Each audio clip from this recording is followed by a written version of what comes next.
Bonsoir, ravi de vous retrouver. Nous sommes ensemble pour 2 heures de direct pendant lesquelles vous allez pouvoir prendre la parole sur l'antenne d'Europe 1 pour aborder tous les sujets qui vous tiennent à cœur, pour parler de votre vie, pour me poser toutes les questions qui vous préoccupent en appelant dès maintenant le 01 42 32 15 15 où vous serez accueillis ce soir par Assiba et Christopher sous l'œil attentif de Philippe Chartier qui réalise cette émission. Et comme tous les soirs, eh bien, vos réactions sont attendues par courriel sur le site europe1.fr. Bien sûr, vous pouvez aussi appeler directement le standard 01 42 32 15 15 si vous voulez dialoguer en direct avec un auditeur. Lui apporter votre soutien, lui donner des conseils, partager avec lui une expérience commune. Vous pouvez aussi nous envoyer un message au 6 11 20 code nuit 01 42 32 15 15. Je vous attends.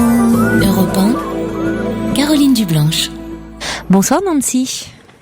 Oui, bonsoir. Bonsoir. Alors vous m'appelez parce que vous aimeriez un peu avoir des conseils suite à une rupture. Oui, c'est cela, oui. Parce que il y a pas mal de choses que vous ne comprenez pas. Donc c'est survenu quand déjà? La rupture, elle date depuis 1 an, donc depuis le mois d'avril, très précisément. Oui. Donc en fait, c'est par rapport au SMS qu'il m'avait envoyé, que j'ai pas trop. Il a rompu par SMS. Oui, par SMS, oui. D'accord. Donc en fait, c'est par un SMS classique en disant je te quitte, tout ça. C'est venu autrement en fait, en me disant entre nous, si c'était qu'un désir sexuel, ça n'irait pas plus loin. C'était, pardon, la liaison est plus très bonne là tout d'un coup. On disait que au départ c'était qu'un désir sexuel, donc que ça n'irait pas plus loin. Oui. C'était son SMS. Et puis moi j'ai envoyé un SMS piégé en disant dans ce cas arrête de me surveiller. C'est quoi un SMS piégé? C'est-à-dire que je l'ai piégé en disant qu'il m'espionne, en fait, il me surveille où que j'aille, ce que je fais, se renseigner où ce que je vais, tout ça, donc il s'intéresse vraiment beaucoup à moi, mais il se voit un peu la face en disant, comme je vous dis, il dit que c'est purement sexuel entre nous deux, mais vous étiez avec cet homme depuis combien de temps? Ça faisait 2 ans, en fait. D'accord, et donc il vous annonce son intention de rompre au bout de 2 ans en vous disant que c'était juste sexuel et que c'est pour ça qu'il veut arrêter. Oui, c'est ça, aucun délire, attention. C'est pas délicat quand même, hein? Non, mais je crois que, après, il s'est quand même rattrapé en disant qu'il me reproche énormément d'être parti, d'avoir des amis, des amis masculins, parce que c'est quelqu'un de très jaloux, très possessif. Donc, mais c'est vrai que c'est pas très délicat de sa part. Donc justement, c'est son attitude que je n'arrive pas à comprendre. Donc il y a une attitude que j'arrive pas à comprendre, malgré, voilà. Et depuis 1 an, quasiment 1 an, vous vous interrogez là-dessus? Vous n'arrivez pas à... parce qu'on se croise, en fait. Je peux pas faire la rupture, je peux pas accepter la rupture si on se croise. C'est un peu difficile de... Vous vous croisez dans le domaine professionnel? Vous êtes toujours en contact? Il habite pas loin de chez moi, donc il travaille pas loin de chez moi. Donc on vit à peu près à 100 km l'un de l'autre, mais son lieu de travail près de chez moi, quoi. Donc ça fait que quand je le croise, c'est difficile de ne pas penser à lui. Mais quand vous le croisez, vous vous parlez, vous échangez quelques mots ou pas du tout? Non, on communique pas. On est comme des étrangers l'un et l'autre. Mmh. Oui. Mais vous l'avez rencontré dans quelles circonstances, cet homme? En fait, c'est un ami en commun qui nous a présenté. Oui. Donc, il nous a présenté tout ça autour d'un café. Ça s'est fait par hasard. D'ailleurs, la rencontre s'est fait tout à fait par hasard. Et puis, c'est cet ami en commun qui m'a demandé de prendre son numéro de téléphone. Parce qu'il me l'a donné, je voulais pas le prendre. Il m'a demandé de le prendre quand même. Donc, je l'ai quand même pris. Et puis je l'ai appelé, puis on a passé une idylle merveilleuse, lui et moi, au départ, bien qu'il était en instance de rupture avec son ex, mais pas tout à fait rompu. Oui. Et en fait, 15 jours plus tard, après notre idylle, il a eu une rupture brutale de sa part. Donc, c'est-à-dire, il m'a quitté brutalement, comme ça. Comme si qu'il avait peur, en fait, de cette idée qu'on a vécue ensemble, qu'il y a eu un tel feeling, une telle, ça se passait tellement bien, si vous voulez, que j'ai l'impression qu'il a eu peur, en fait, que soudain, qu'il est reparti chez son ex, en fait, voilà. Donc, donc il y a une attitude qui n'était pas... Enfin, un peu comme et donc, il est revenu yo-yo, vers vous, il est revenu vers vous par la suite? Puisque oui, voilà, vous êtes restés ensemble 2 ans. 2 ans quand même, voilà. Donc il est revenu vers moi, il ne m'a plus lâché ni rien, par SMS, il me demande des nouvelles, on s'est revoyé, tout ça. Et Mais je reviens sur la façon dont il a rompu, qui est vraiment pas élégante. Non. Rompre par texto, de façon, je trouve, blessante. Oui. Alors vrai. souvent on dit qu'il vaut mieux, être assez clair, mais enfin entre être assez clair dans ses intentions et être blessant, il y a une différence. Or, il pouvait très bien dire qu'il souhaitait arrêter la relation, mais vous dire que c'était uniquement sexuel entre vous deux. Est-ce que vous sentiez la relation comme ça? Est-ce qu'il en parlait de cette façon-là avec vous? Est-ce qu'il vous l'avait présenté de cette façon-là? Non, parce qu'au départ, quand on s'est rencontrés, on a quand même parlé assez sérieusement quand même. Donc en fait, il m'a fait quand même une promesse de mariage. Quelques jours après notre rencontre quand même, quoi. Ce qui est un peu fou d'ailleurs, hein, mais bon. Voilà, donc ce qui est faux. Donc il a fait une promesse de mariage. Surtout s'il était marié de son côté. Enfin, il n'était pas marié, il était à quelqu'un avec 3 enfants. Oui, enfin bon, c'est presque marié, mais c'est un peu tout comme, oui. Voilà, donc il m'a fait une promesse de mariage en me disant d'être patiente, que tout vient à point qu'il sait attendre, que je porterai son nom dans l'avenir. Voilà, donc il a fait en fait des projets d'avenir avec moi. Donc il a fait des projets, et c'est le fait qu'il ait fait des projets que moi j'en ai pas parlé, que ça vient de lui-même, si vous voulez, que par la fin je suis devenue malade. Enfin, je suis tombée comme malade au bout de 2 ans, quoi. C'est-à-dire que quand il m'a annoncé la rupture en avril, moi en mai, je suis tombée malade, quoi. Je suis une maladie du système nerveux. J'ai été mise sous médicaments quand même. J'ai été suivie quand même par un psy pour pouvoir me remettre un peu de cette relation, et j'en souffre encore terriblement. Mais je vois bien, j'entends bien. Oui. Voilà, je me dis, mais avec qui je suis tombée, et qu'est-ce que j'ai fait pour mériter ça, quoi, parce que j'ai rien fait, quoi. Quand même, mais non, quoi. mais je comprenais pas son attitude. Je comprenais absolument pas son attitude, et j'arrive toujours pas en fait à. Et le travail, là, l'aide du psy que vous avez consulté ne vous permet pas d'y voir un petit peu plus clair Alors, donc justement, le psy a fait un travail en profondeur en essayant de voir un petit peu ce qui s'est passé de son côté. Mais quand il parle, on dirait qu'il est très amoureux de moi. Voilà. Donc, d'après ce qu'il m'a dit le psy, c'est quelqu'un qui est très attaché à moi, très amoureux de moi. Mais quand je lui montrais les textos, parce que j'ai quand même gardé tous les textos qu'il m'a envoyés, c'était assez paradoxal. Entre ce que lui montre et ce qu'il dit sur moi, par rapport aux textos, il y a un grand fossé, si vous voulez. Donc, oui, mais dans les faits, depuis quand même à peu près 1 an, il ne s'est pas remanifesté auprès de vous, Nancy? Ah si, quand même, parce qu'il s'est remanifesté avant le 17 janvier, donc juste avant mon audition de théâtre. Oui, non, mais pourquoi? Ça, vous ne me l'avez pas dit. Qu'est-ce qu'il souhaitait? Il souhaitait, je pense, un rapprochement, se rapprocher de moi. Mais moi, j'ai pas donné suite parce que j'ai trop peur de souffrir et de repartir sur encore une nouvelle... repartir encore 2 ans comme ça, quoi. Vous savez que moi en 2 ans j'ai pas eu de rapport avec lui. On n'a pas eu de rapport sexuel ni rien, donc elle est assez énigmatique, votre histoire. On sent bien que vous avez du mal à comprendre vous-même parce que effectivement moi-même j'avoue que j'ai un peu de mal à saisir ce qui s'est passé parce que je trouve ça un peu confus. J'ai du mal à... J'avoue que on sent que vous êtes perdu et que effectivement il y a beaucoup de choses que vous ne comprenez pas dans l'attitude de cet homme. Alors si effectivement pendant 2 ans vous n'aviez pas de rapport sexuel et que son motif de rupture c'est qu'entre vous c'était uniquement sexuel, c'est n'importe quoi. Bon. Ça, vous voyez, il va pas bien cet homme. Voilà. Il va pas bien. Voilà, alors, et pourquoi vous n'aviez plus de relations sexuelles depuis 2 ans? On n'a pas eu de relation sexuelle pendant 2 ans. Il n'a pas voulu me toucher, en fait. Il voulait pas me toucher. Pour quelle raison? Je sais pas. Peut-être par respect. Peut-être qu'il préférait... je sais pas. Vous n'avez jamais fait l'amour ensemble? Non. Non. Mais par respect, mais vous lui avez demandé qu'il vous respecte? Non, je n'ai pas demandé. Parce que moi, je voulais. Et puis... Il a peut-être des problèmes aussi, sous couvert de respect. Apparemment, il n'a pas touché pendant 2 ans. Donc, Oui, mais peut-être qu'il a des problèmes sexuels aussi, cet homme. Peut-être, oui. C'est peut-être... oui. Ça pourrait expliquer... Enfin, vous voyez bien qu'il y a quand même... C'est n'importe quoi, Nancy. Oui. C'est complètement incohérent. Il vous dit que votre relation était uniquement sexuelle, or il n'y a jamais eu de sexualité entre vous. Enfin, c'est qu'un délire sexuel. C'est-à-dire, un délire sexuel, c'est-à-dire qu'on faisait des choses par téléphone, quoi, pas par... C'était virtuel, en fait. C'était pas du concret, vous comprenez. Voilà. Oui, fantasmer, voilà, vous fantasmiez. Voilà, c'était par téléphone. Oui, mais peut-être que justement, c'est juste ce qu'il pouvait faire. Voilà. Bon. Voilà. Bah oui. Peut-être que finalement, dans le concret, il pouvait pas faire grand-chose d'autre. Vous pensez que c'est ça, qu'il n'était pas dans la capacité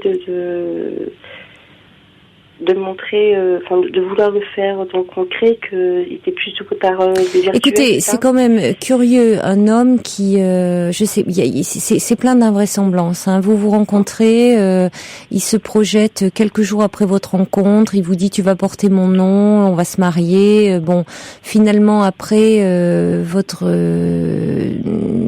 tout se passe uniquement sur un plan verbal, fantasme comme ça au téléphone, mais il ne vous touche pas.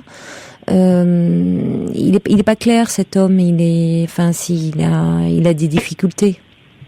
Je sais pas ce qu'il vit, mais surtout si vous vous voyez régulièrement, c'était pas lié à la distance. Il y aurait eu encore une distance entre vous, vous n'auriez pas pu vivre autre chose. Bon, c'était une façon de compenser l'absence, mais c'était pas le cas.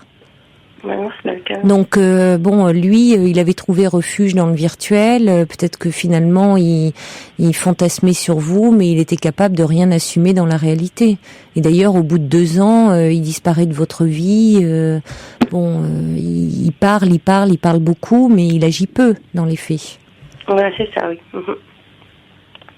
Alors pour quelle raison, je ne sais pas, mais ça. Après, vous ne savez pas parce que vous n'avez pas vu concrètement. Mais il y a quelque chose d'assez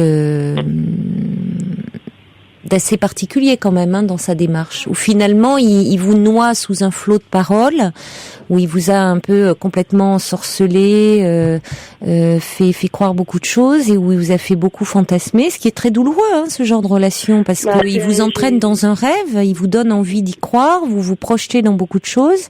Mais moi, ce que je constate, c'est que dans les faits, il n'y a pas d'acte. Non, il n'y a pas d'acte. Donc, il sait très bien alimenter votre désir sur tous les plans, mais il ne pose aucun acte. Donc c'est peut-être un homme qui est dans la séduction, qui adore l'image qu'on lui renvoie, qui adore être aimé, mais qui ne sait pas aimer au fond, et qui d'ailleurs à un moment prend la fuite comme ça, qui ne prend même pas la peine de vous donner une explication. Parce que c'est quand même très lâche de vous lâcher comme ça par texto en vous disant c'était juste un délire sexuel. C'est là, il ne craint pas de vous faire du mal. Vous voyez, tout ce qu'il a pu déclencher chez vous comme émotion, comme sentiment, il n'en tient pas compte. Mais est-ce que vous vous voyez quand même, je sais pas, pour aller au restaurant, au cinéma, ou est-ce que vous faisiez des choses ensemble ? Alors, au départ, on partait au restaurant tous les deux. Il s'est passé des choses au départ, mais après, non. Non, on faisait pas de sortie ensemble, on n'est pas au cinéma. Moi, il me demandait d'être patiente, et si je patiente, j'aurai tout pour moi, voilà. Mais au départ, vous alliez juste au restaurant ? Vous alliez au restaurant et après, ça ne s'est plus fait ? On est parti une fois au restaurant et après, ça ne s'est plus fait, oui. Mais après, donc, votre relation se limitait, si je comprends bien, à des échanges téléphoniques ? Voilà, vous avez tout compris. Oui, non, mais vous voyez, c'est dur d'arriver à ça, parce que Nancy, on voit bien que vous-même, vous avez du mal à... Oui, il a fallu quand même pas loin de 15 minutes pour arriver à comprendre la nature de votre relation. Et vous-même, vous avez du mal à en parler, à dire... si on s'en tient au fait, la nature de votre relation, c'était quand même des échanges téléphoniques, Oui, qu'est-ce que ça signifie, ça, une telle relation ? C'est platonique. C'est au-delà du platonique, Nancy, parce qu'on peut avoir une relation platonique et en même temps vivre des moments concrets où il y a une présence tout au moins physique avec l'autre, où on peut sortir ensemble, où il y a des échanges, où il y a Là, vous êtes un fantasme, hein? Oui, oui. Donc, et vous avez fantasmé sur cet homme, et enfin, il y a quelque chose de pas clair du tout, là, hein? Et où cet homme est venu remplir un vide dans votre vie, enfin, il y a des choses à travailler là-dessus, hein.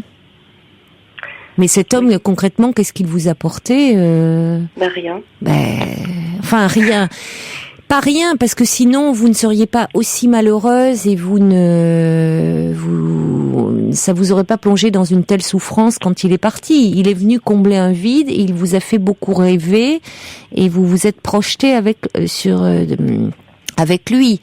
Donc, il a comblé quelque chose, et il a entretenu ça. Mais son attitude n'a pas été saine, hein, vis-à-vis de vous. Ouais, elle n'est pas très saine, oui. Non. Non. Et c'est pour ça que vous avez tant de mal aujourd'hui à passer à autre chose, c'est que il a alimenté quelque chose d'un manque. Alors c'est pas rien, parce que quand on n'a rien, justement, on se raccroche à quelque chose, et ça peut être juste une relation téléphonique, parce que c'est mieux que rien du tout. Mais c'est pas une relation, ça. C'est quelque chose où vous avez tenu lieu de fantasme, où lui, donc il faut continuer, hein, à travailler là-dessus, hein, vraiment, Nancy. Cet homme, concrètement, il vous a rien proposé, Il faudrait peut-être que je passe à autre chose. Ah, ça, c'est certain. Voilà, j'aimerais passer à autre chose. C'est certain. Le problème, c'est que j'ai un peu peur de vivre ce que j'ai vécu. Savoir que maintenant, il m'a fait un peu dégoûter des hommes, quand même. Non, alors ça, Nancy, attention, attention. C'est pas parce que vous avez une relation qui vous a fait souffrir avec cet homme-là que vous pouvez dire il m'a dégoûté des hommes. Que vous soyez après tout dégoûté de lui et que vous lui en vouliez à lui, oui, ça serait plutôt ça. Maintenant, mettre tous les hommes dans le même panier, non. Et peut-être que justement, vous avez... là, il y aurait des choses à travailler un peu sur le plan de votre thérapie. Peut-être que cette relation, au fond, vous arrangeait parce qu'il y a des peurs vis-à-vis des hommes, et que cette relation virtuelle avec un homme qui vous touche pas et qui se contente de fantasmer sur vous au téléphone et de vous faire l'amour au téléphone, peut-être que ça vous arrangeait. Quelque part, oui. Voilà, c'est plus dans ce sens-là qu'il faut le voir, plutôt que de dire il m'a dégoûté des hommes. Alors peut-être qu'au fond, cette relation, elle vous a à un moment convenu. C'est différent, hein. Oui, c'est vrai, elle m'a un peu convenu. Bon, mais d'accord. maintenant, j'aimerais quand même maintenant être accompagnée. D'accord, mais ça c'est... Quand je sors ou autre, c'est bien. Mais sans avoir un côté forcément charnel. C'est vrai que je suis un petit peu bloquée à ce niveau-là quand même, sexuellement, voilà, je le dis. Mais j'aimerais me débloquer. Et vous avez déjà fait l'amour avec un homme ou pas? Bien sûr, je l'ai déjà fait. Mais j'étais avec un homme de confiance aussi. Ça, c'est quand même quelqu'un qui a attendu pratiquement 6 mois pour le faire, et il m'a mis en confiance. Donc c'est quelqu'un ça allait, quoi. Mais là, j'ai besoin d'avoir un renouveau sentimental, mais de reprendre confiance en moi, mais tout en l'oubliant, parce que tant que j'aurai ce garçon-là dans ma tête... Oui, mais ça, travaillez avec votre psy, hein, là-dessus, parce qu'il y a des choses un peu à comprendre dans cette histoire.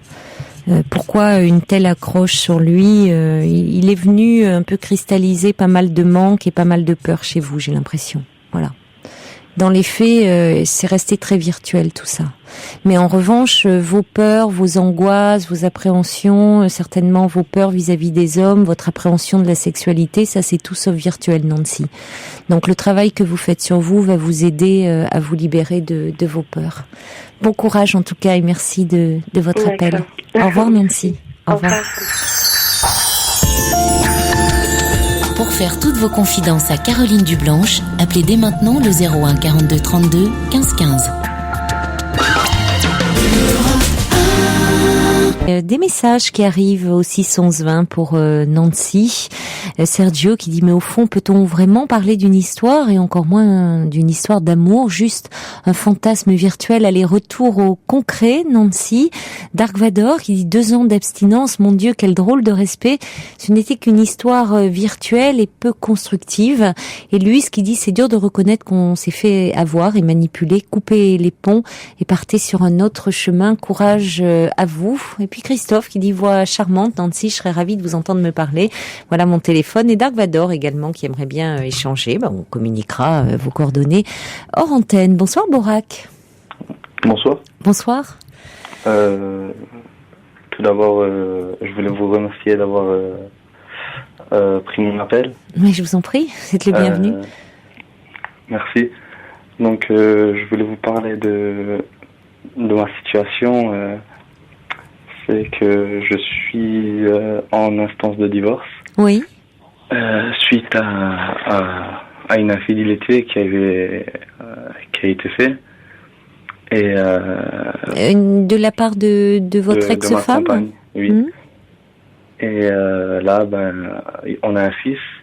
Et là, de quel âge? De 3 ans. Oui. Et là, elle me menace de prendre le gamin si je divorce. Mmh.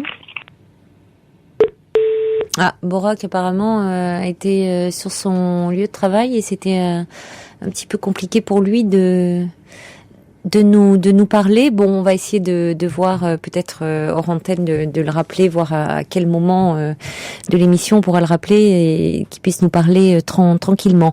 On accueille Jean-Luc. Bonsoir Jean-Luc. Oui. Oui, bonsoir. Oui, bonsoir.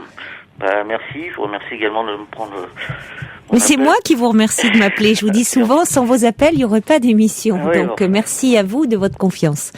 Ok, donc moi aussi, je suis divorcé. Bon, j'ai eu un divorce très très dur. Bon, ma femme a cassé la voiture, tout ça. Elle aussi, c'était comme une infidélité. Donc, le divorce, il n'est pas encore fait, c'est en cours. Bon, en ce moment, là, je connais une copine que j'ai connue sur Mythique. Comme quoi, Mythique, je devrais peut-être pas le dire, ça marche quand même. Et depuis le mois de septembre, on est ensemble. Je suis parti avec elle lui souhaiter la Saint-Valentin. J'avais loué une chambre d'hôte, tout. Et puis dans la voiture, son portable a sonné. Et c'était un autre homme qui lui souhaitait la Saint-Valentin. Ah. Alors là, oui. Vous avez vu rouge. J'ai rien dit. Disons que j'ai rien dit sur là, on a fini, on était sur l'autoroute. Bon, on a quand même passé notre soirée ensemble, tout. Oui. Et puis c'est quand c'est le lundi. J'ai demandé à la voir. Je voulais lui parler. Ah, vous n'en avez pas parlé sur le moment? Non, j'en ai pas. Vous avez gardé ça pour vous? Ouais, j'ai gardé ça pour moi. Le soir, on n'a pas pu. Honnêtement, j'ai pas pu réaliser l'acte. Je me demandais comment ça se fait tout ça. Mais ça a duré longtemps? Je n'ai pas voulu lui répondre. Comment? Ça a duré longtemps la conversation? La conversation, non, ça 2 minutes, 2-3 minutes. Ah oui, donc c'était rapide. Oui, c'était rapide, oui, mais enfin bon. Ouais, vous prenez sacrément sur vous, hein, Jean-Luc, parce que vous avez ruminé ça pendant tout le temps. Oui, comme on était partis, j'ai pas vu gâcher non plus, on a quand même passé un bon week-end quand même. On a quand même été au resto, j'avais loué une chambre d'eau dans un petit château, tout ça. Oui, vous aviez fait les choses bien. Donc c'est ça, exactement. Donc j'ai cumulé, puis lundi je l'appelle, écoute, il faut absolument que je te parle.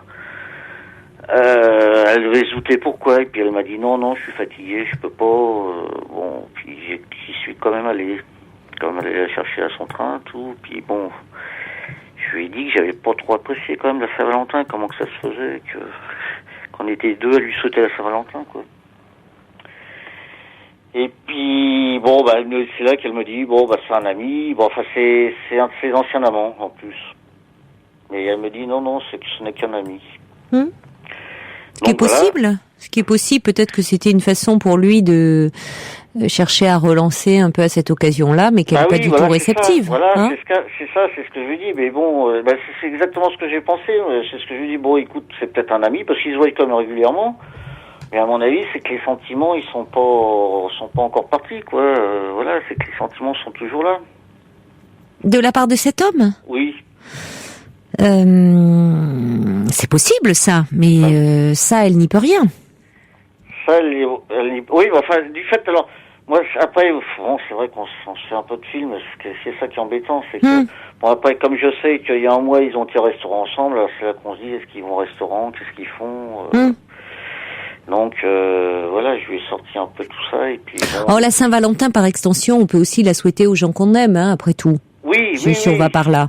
Ça, je le conçois, c'est ce que je dis, je le conçois. En fait, dans l'enseignement, c'est oui, ça. Oui, non, mais ce serait, si vous voulez, ce serait juste un vrai ami. Bon, oui. Je comprends. Ça vous a pas rassuré, le côté ancien amant. Oui, voilà, c'est ça. C'est vraiment le côté ancien amant qui m'a fait un peu... En même temps, elle a pas esquivé, elle a pas, voyez, vous l'avez pas senti, mal à l'aise, elle a fait une petite grimace quand même. Oh, là, mais bon, c'est tout. Elle m'a dit, c'est Jules qui m'a appelé. Enfin, non, ouais.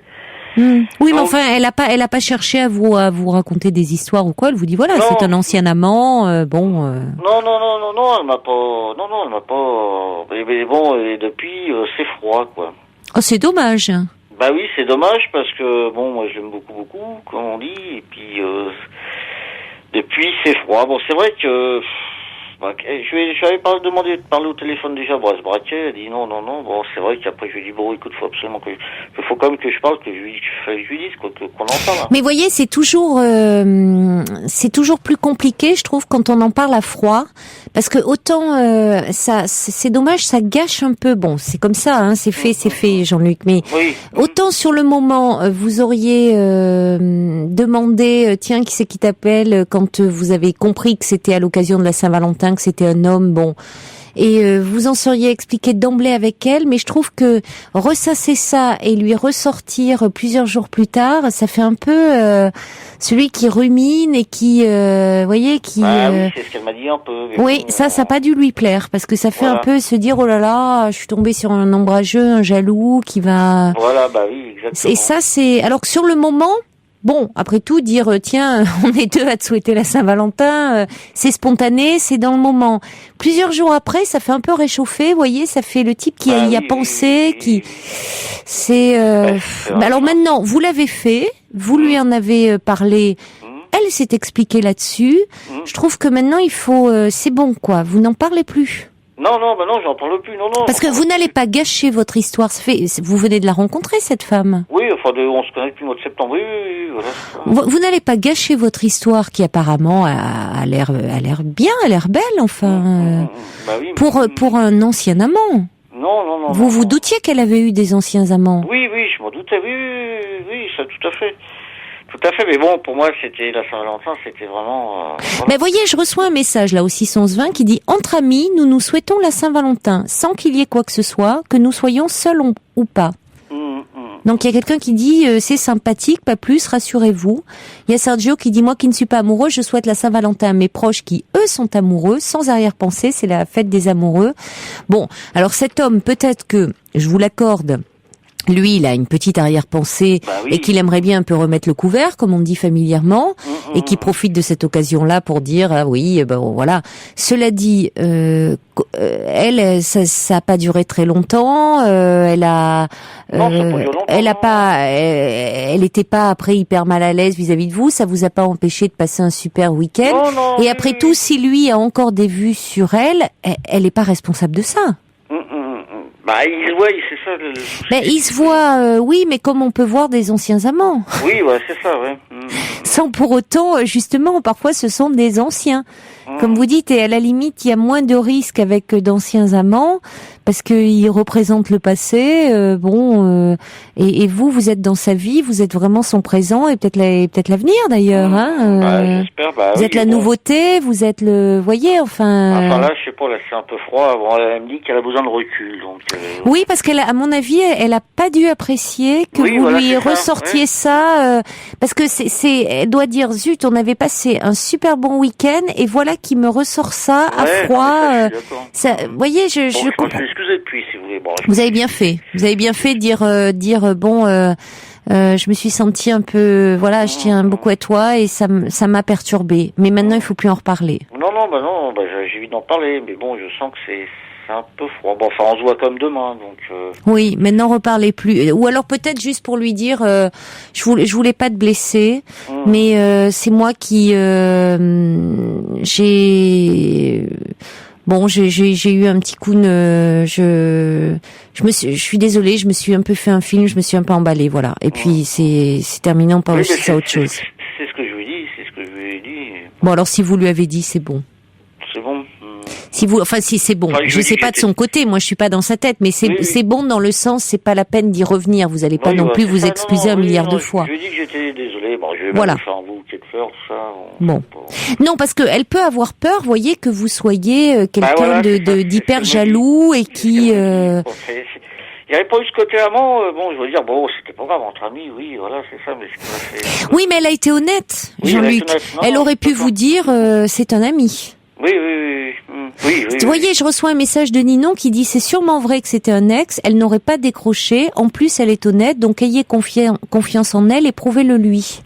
Et elle a raison, Ninon. Si vraiment ça avait été quelqu'un avec qui elle ait une relation plus que pas claire et que ça soit pas un ancien, mais quelqu'un qui qu'elle voit actuellement, qui est d'actualité, c'est-à-dire pas un ancien amant mais un amant, Ninon a raison. Vous pensez qu'elle aurait décroché alors que vous étiez à côté ? Non.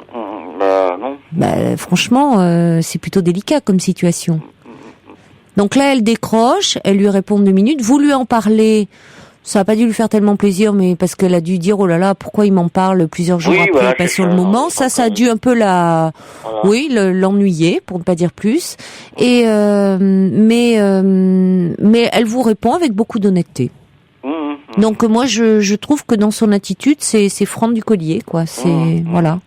C'est ça. Donc il n'y a pas, à mon avis, à aller chercher midi à 14h. Non, mais ça y est, c'est fini, bon, c'est casé, mais bon, maintenant, ce qui me désespère un peu, c'est savoir si ça va... Bon, c'est eu ce week-end, mais bon, c'était pas... ça lui a peut-être un peu, elle, du coup, un peu, voyez... Oui, c'est ce qu'elle m'a dit, elle m'a dit qu'il faut que je reprenne confiance en toi, donc... Voilà, c'est un petit peu... vous avez eu parce que du coup, ça l'a certainement blessée en disant, tiens, il me fait pas confiance. Et elle s'est dit, oh là là, pourvu que ça soit pas certainement un jaloux ou... Non, mais, non, mais exactement, mais je suis pas jaloux, puisque bon, elle part régulièrement voir ses enfants, fait ce qu'elle veut, on est un peu chacun de notre côté, on habite pas ensemble. À mon avis, c'est pas bon, c'est un petit incident qui va pas mettre à mal votre relation. Maintenant, n'en faites pas trop non plus, hein, la couvrez pas de bouquet de fleurs, vous excusez pas, vous l'avez fait et maintenant histoire passée et vous continuez à être comme vous étiez jusqu'à présent, Jean-Luc, puisque c'est comme ça que vous l'avez séduite, hein, donc ne changez rien. Mais j'ai eu un peu de mal, c'est ça, c'est-à-dire j'angoisse maintenant. Non, mais justement, c'est pour ça. Attention, non, vous l'avez séduite telle que vous êtes là, donc ne changez rien. Voilà, c'est un petit incident de parcours qui, à mon avis, ne va pas avoir de répercussions graves. Hein. Donc il faut que vous repreniez confiance. Voilà, ça peut arriver. Vous avez eu un petit accès de jalousie, bon, ça peut arriver. C'est moi qui angoisse ça maintenant. Oui, non, reprenez-vous là, c'est pas grave, hein, à mon avis. Hein. D'accord. Vraiment. Okay. Voilà. C'est gentil. Bon, je vous remercie beaucoup. Mais je vous en prie, merci de votre appel. Allez, au revoir, Jean-Luc. Soirée. Au revoir. Toutes vos confidences au 01 42 32 15 15, 01 42 32 15 15 ou sur europe1.fr. Bonsoir, Joanne. Oui, bonsoir, Caroline. Bonsoir. Bon, je voulais un petit peu vous parler des événements qui se sont passés dernièrement avec mon fils, qui a 30 ans, et qui, au mois de décembre, a eu comme une crise assez grave. Il s'est mis à être en colère avec tout le monde. Il a quitté son foyer parce qu'il est marié, il a un bébé. Oui. Et il a 30 ans actuellement. Et puis il est sorti de chez lui et il vivait dehors. Il vivait dehors, oui, absolument. Donc il se mettait un petit peu en danger. Il s'est mis à boire alors que l'alcool, il n'a jamais bu. Et également à fumer du cannabis. Brutalement. Il fumait d'habitude, il fumait un petit peu, mais l'alcool, oui, brutalement. D'accord, donc il fumait déjà du cannabis. Un petit peu, peu, comme Oui. tous les jeunes de son âge, il a commencé. Pas un tous, peu tôt. mais oui. Bon, comme pas mal de jeunes actuellement, je crois. Donc, il était rentré dans un état que je lui ai pas du tout connu. Il était devenu très, très optimiste, très, très gai intérieurement, mais en même temps très en colère. Et il n'acceptait aucune discussion, donc j'étais un petit peu perdue. Sa femme, c'était suite à une crise de jalousie, sa femme avait effectivement, je l'ai appris plus tard, mis ses affaires dehors, donc ça a dû lui faire un grand choc. Je suis un petit peu perdue jusqu'à maintenant parce que j'ai pu le faire hospitaliser. Vous avez pu le faire hospitaliser en un placement d'office? Oui, absolument. Ou un placement à la demande d'un tiers? Oui, à la demande. À la demande d'un tiers, d'accord, oui. Mhm. Donc actuellement il est hospitalisé, ça a l'air d'aller un petit peu mieux, mais je sens qu'il se contient, donc il arrive à tromper tout le monde par son attitude et je ne sais vraiment pas quoi faire. Alors s'il y a des gens qui ont vécu des expériences un peu similaires, s'ils peuvent m'aider ou si vous pouvez m'expliquer. Parce que là il a l'air d'aller... Vous expliquez quoi, Joanne? M'expliquer, parce qu'on parle de bipolarité, on me parle... Qui vous parle de ça? Les psychiatres qui l'ont... Le psychiatre actuellement ne donne pas du tout de diagnostic. D'accord. Il dit qu'il est en hypomanie. D'accord. Mais lui dit qu'il est pas malade, que je l'ai enfermé, que je l'ai fait enfermer, que il est avec... C'est vrai qu'il y a des pathologies assez lourdes autour de lui. Il a l'air d'être redescendu un petit peu, mais je ne sais pas du tout jusqu'à quel point et comment, mais en tout cas, il est dans le déni total de sa pathologie. Mhm. Mais il était suivi par un psychiatre jusqu'à présent? Non, pas du tout. Jamais. Donc c'est le psychiatre de l'hôpital qui vous dit ça. Vous avez l'impression qu'il vous reproche de l'avoir fait hospitaliser? Mon fils, oui. Ah, votre fils, mais pas le psychiatre. Non. Oui, c'est ça, non, parce qu'il n'y a aucune raison. Votre fils, oui, mais ça c'est normal. Votre fils, évidemment, n'est pas forcément conscient, entre guillemets, de son état et du fait que ça nécessitait quand même un peu une hospitalisation et qu'il puisse bénéficier d'un traitement et d'une prise en charge. Donc, alors, vous me dites en même temps que pour le moment, on ne pose pas de diagnostic et qu'on parle d'hypomanie. On parle d'hypomanie parce qu'il s'énerve très vite et il est toujours dans des projets, parce qu'effectivement, mon fils est quelqu'un de très, très ambitieux, donc il fait des projets énormes, et maintenant, ça a pris des proportions. Oui, vous le trouviez d'ailleurs assez gai, assez excité, quoi. Il n'est pas malheureux. Non. Il n'est pas du tout malheureux, donc... Entre cet état et la dépression, qui est quand même un état de tristesse, je ne sais pas, parce qu'on me dit que l'hypomanie ou la bipolarité est une dépression, mais je connais pas ça. Pour moi, je ne sais pas ce que c'est, je suis un petit peu... Mais la bipolarité, il peut y avoir des alternances entre des périodes d'euphorie, qu'on appelle des états comme ça... maniaque, des périodes d'euphorie, d'excitation, où la personne est finalement rien ne lui résiste, pense que rien ne lui résiste, est capable d'entreprendre n'a plus aucune limite, ne dort plus, souvent ne s'alimente plus, dépense souvent beaucoup d'argent, et des périodes de dépression, d'abattement profond. Et puis il peut y avoir des personnes qui n'ont que des accès dépressifs, que des accès maniaques, c'est plus rare.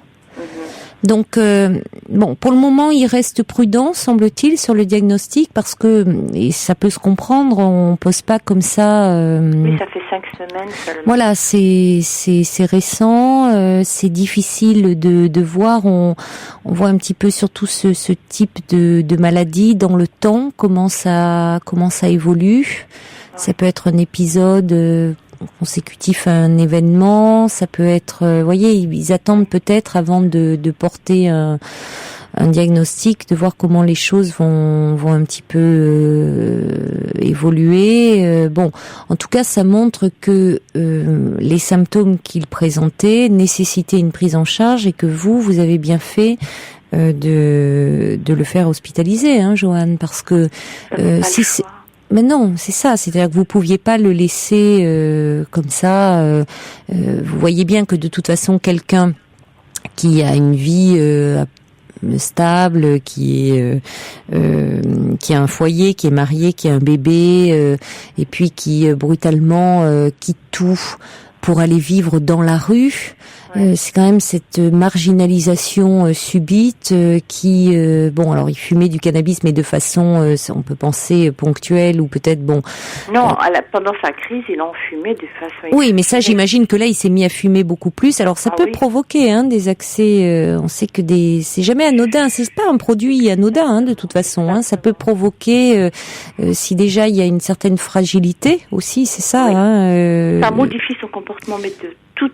Totalement. Oui, mais s'il y a déjà une fragilité, ça peut provoquer comme ça, majorer certains troubles psychiques. Bon, ça plus l'alcool, bon.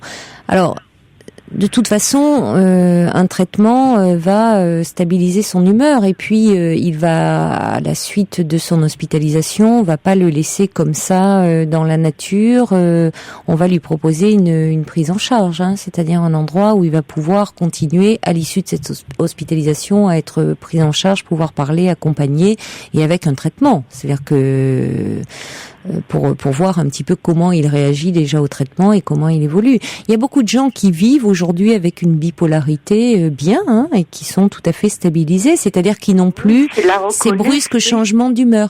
Oui, mais ils la reconnaissent pas. Vous savez, c'est toujours pareil. Enfin, ils la reconnaissent pas. Ça se fait pas forcément immédiatement. Joanne, vous voyez, c'est pas. Il peut y avoir comme ça une période où, dans un premier temps.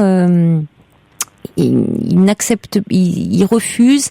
Et puis c'est pas dans les moments de crise où on reconnaît vraiment ça. Surtout dans les épisodes de manie, c'est plus dans les épisodes dépressifs. D'accord. Parce que là, ça fait quand même 5 semaines. Bon, c'est vrai qu'il est descendu sur Terre parce que déjà, il est à l'abri, il dort. Voilà, c'est ça. Alors, au moins, il va récupérer comme ça. Absolument, il a récupéré physiquement. Voilà. Je l'ai récupéré dans un triste état, avec 7 kilos en moins. Et oui, c'est ça, parce qu'il ne dort plus, il ne s'alimente plus. Et... Oui. Je ne sais pas combien. Donc déjà, ça va l'aider, voyez, parce que sinon c'est un cercle infernal. Donc là, il va déjà récupérer physiquement, et puis il est entouré, pris en charge sur le plan médical et sur le plan psychologique. Donc il va, c'est normal sur le moment qu'il n'accepte pas cette hospitalisation, mais vous allez voir qu'avec du recul, au contraire, il vous aurait dit, il pourrait vous reprocher, sinon de dire pourquoi tu m'as laissé comme ça. À la rue, enfin, vous avez fait ce qu'il y avait à faire, Joanne. Non, ça j'en suis persuadée, je n'avais pas d'autre alternative. Non, vous pouviez pas le laisser, il est en danger même. Oui, ce qui m'inquiète, Caroline, c'est que à l'intérieur de cet hôpital où il est, il y a quand même des pathologies très très lourdes, comme la schizophrénie ou des choses beaucoup plus graves, et j'ai l'impression qu'il est comme agressé par ça. Oui, mais c'est le problème, c'est que dans les services de psychiatrie, il y a différentes pathologies qui se côtoient, dont des personnes atteintes de psychose et parfois donc dans les psychoses atteintes de délire et donc d'hallucinations. Bon, en général, là aussi, si elles sont hospitalisées, c'est qu'elles ont des traitements qui visent à justement faire en sorte que ces hallucinations cessent, mais c'est quand même ça peut être angoissant, c'est vrai. C'est très angoissant, lui qui est tellement fragile et tellement... Ben oui, mais bon, on n'a pas le choix, c'est comme ça. C'est comme ça. En même temps, c'est là où il peut être le mieux pris en charge. Bon, pour le moment, ce qu'il refuse aussi, c'est l'hospitalisation en elle-même. Mais comme vous dites, déjà, il reprend du poids, il va mieux. Il pouvait pas être hospitalisé dans un service médical classique, puisque de fait, ce dont il souffre, c'est de troubles psychiques. Ah non, parce qu'il a été attaché les premiers temps. Ben évidemment, donc il avait sa place, là. Il avait sa place, mais bon, il était dans un état où il ne s'en apercevait pas. Oui, mais je ne sais pas combien de temps ça va prendre. C'est très On ne sait pas. Ça va dépendre combien de temps il va réagir pour réagir au traitement. Voilà. Mais il lui faudra le temps qu'il faudra, Joanne. L'important, c'est qu'il récupère. D'accord. J'avais besoin d'entendre ça parce que c'est un peu difficile avec les psychiatres. Ils ont l'impression qu'on les remet en question, qu'on leur fait pas confiance. Et pourtant, là, c'est quand même vous qui avez demandé l'hospitalisation, donc oui, si vous voulez, au départ. Il y a une coopération. Oui, absolument. Mais le souci, c'est qu'au départ, ils ont donné des médicaments très très forts, des doses très fortes, et ça a été un petit peu dur de le voir dans cet état chaotique, disons. Ça a été pour moi assez dur, donc je fais vérifier, je voulais savoir qu'est-ce qu'il lui donnait pour prendre un avis du psychiatre à l'extérieur, donc ils n'ont pas du tout apprécié, et c'est là que j'ai senti que j'étais pas dans une bonne voie de non-confiance, ce qui n'était pas du tout le cas, c'était plutôt pour me rassurer. Mmh. Ouais. Mais ça, c'est important. N'hésitez pas à demander quand même un entretien pour dire voilà, je me pose des questions, j'aurais besoin. Je comprends encore que vous ne vouliez pas poser un diagnostic définitif, et au contraire, ils sont très prudents et ça les honore de pas enfermer quelqu'un comme ça suite à une crise, parce que on ne sait pas encore. Ça va dépendre de la façon dont il va réagir dans l'avenir, et enfin vraiment, c'est important de pas poser un diagnostic hâtif. Donc dire mais je me pose des questions, et même vous pouvez poser des questions sur cette maladie. Enfin dire voyez, est-ce que s'il ne coopère pas à sa sortie, comment ça peut se passer, enfin voyez. Oui. Voilà. Très bien, Caroline. Mais il y a une réaction, je pense, qui pourrait peut-être vous éclairer aussi un petit peu plus. Je crois qu'Agathe est avec nous. Oui. Bonsoir Agathe. Bonsoir Caroline. Bonsoir. Alors vous avez vous-même été hospitalisée, je crois, à la demande d'un tiers. Oui, la demande de ma maman. Oui. Donc dans un peu le même cas de figure, oui, pour un problème de bipolarité aussi. Oui, c'est vrai qu'au début on prend pas très bien, puis au début on se croit pas malade du tout, quoi. Ben oui, évidemment. Et tant qu'on n'accepte pas, on peut pas se soigner. Ça, c'est un truc qui est... Mais vous aviez quel âge la première fois lors de votre hospitalisation? La première fois, j'avais 18 ans. Oui, vous étiez très jeune. Oui. Donc c'est vrai, quand on est jeune, on a encore plus de mal à accepter la maladie. Oui, ça c'est certain. Et qu'est-ce qui a fait, alors qu'à un moment, vous avez accepté cet état de fait, et donc accepté aussi de vous soigner? En fait, au bout de plusieurs accès maniaques, et puis avec la maturité aussi, je me suis rendu compte que je pouvais pas vivre comme ça, et aussi faire vivre les autres avec ma maladie de cette façon, sans la gérer comme il faut. Mmh. Ça a pris combien de temps, Agathe? Quelques années, 3-4 ans. Oui. Pendant maintenant, j'accepte de suivre mon traitement, et tout se passe très bien, j'ai une vie stable. C'est ça. Ouais. Mais en plus, il y a plusieurs degrés dans la bipolarité. Donc, comme vous disiez tout à l'heure, il y a les personnes qui sont que maniaques et des personnes qui sont que dépressives. Oui. Et puis des personnes qui ont des alternances. Oui, voilà. Moi, je suis plutôt dans l'alternance. Voilà. Donc c'est vrai que on comprend que les médecins qui suivent le fils de Joanne ne portent pas un diagnostic d'emblée, attendent de voir un petit peu. Non, on peut pas. Voilà. Non. Bien sûr. Oui.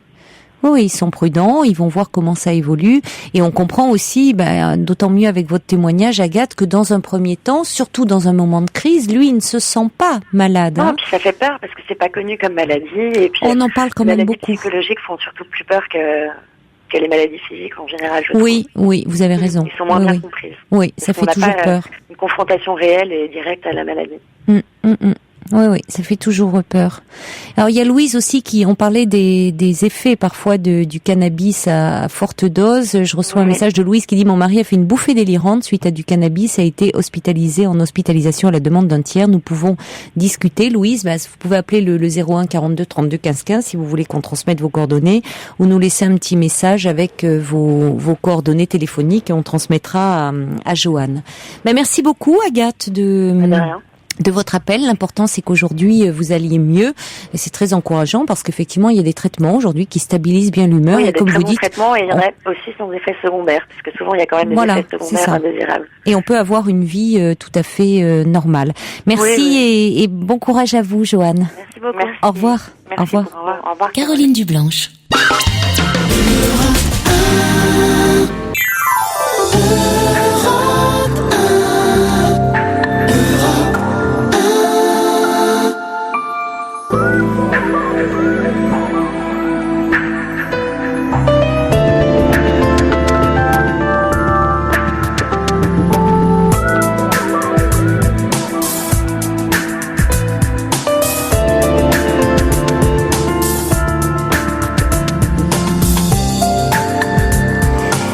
C'est la deuxième heure de l'émission, toujours en direct. Alors vous pouvez bien sûr appeler le standard d'Europe 1 au 01 42 32 15 15, nous envoyer vos messages au 6 11 20 code nuit.